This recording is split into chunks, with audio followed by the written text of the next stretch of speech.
అన్నమయ్య జిల్లా లక్కిరెడ్డిపల్లి మండలం అనంతపురం గంగమ్మ తల్లి జాతర రాయలసీమకి తలమానికంగా నిలుస్తుంది. అలాంటి జాతర నిర్వహించేందుకు 300 మంది పోలీసులు, 24 మంది ఎస్ఐలు, 7 మంది సిఐలు బందోబస్తు నిర్వహించారు.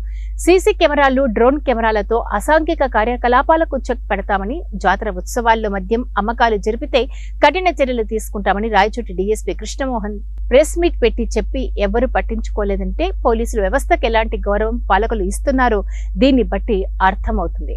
లక్కిరెడ్డిపల్లి, రామాపురం మండలాల్లో మద్యం షాపుల యజమానులు ఒకరు మంత్రి సోదరుడు కాగా మరొకరు లక్కిరెడ్డిపల్లి మాజీ ఎమ్మెల్యేలు నిర్వహిస్తున్నారు. ఆయా షాపుల నుంచి జాతరకు విచ్చలవిడిగా మద్యం తరలించి అమ్మకాలు నిర్వహించారా లేక బయట ప్రాంతాల నుంచి మద్యం సరఫరా అయిందా అన్నది తెలియాల్సి ఉంది.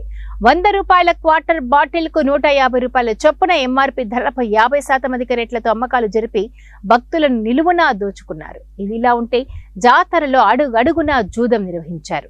కొంతమంది నిర్వాహకులు వారికి అనుమతులు ఎవరిచ్చారో, వారి నుంచి ఎంత వసూలు చేశారో తెలియదు. కానీ వారు మాత్రం భక్తులను నిలువునా దోచేశారు. పోలీస్ అధికారుల సాక్షిగా బహిరంగంగా మద్యం అమ్మకాలు, జూదం నిర్వహణ జరిగినా వారు పట్టించుకోలేదన్న పాపాన పోలేదని భక్తులు వాపోయారు. లక్కిరెడ్డిపల్లి సిఐ కొండారెడ్డి గారు, లక్కిరెడ్డిపల్లి ఎస్ఐ రవీంద్ర గారు ఆధ్వర్యంలో మనము సుమారు ఒక 300 మంది స్టాఫ్తో మరియు ఒక 24 మంది ఎస్ఐలు, 7 మంది సిఐలతో, తర్వాత స్పెషల్ పార్టీలతో మనం ఇక్కడ బందోబస్తు ఏర్పాటు చేయడం జరుగుతున్నది. తర్వాత మనము కొన్ని పాయింట్స్ ఈ యొక్క బందోబస్తు సౌలభ్యం కోసం అని చెప్పి మేము పార్కింగ్ ప్లేసులు, తర్వాత queue line maintenance, cultural programme సంబంధించిన బందోబస్తులు ఇవన్నీ కూడా డివైడ్ చేసుకోవడం జరిగింది. సబ్సిక్వెంట్గా ప్రజలు కూడా మాకు సహకరించాలా.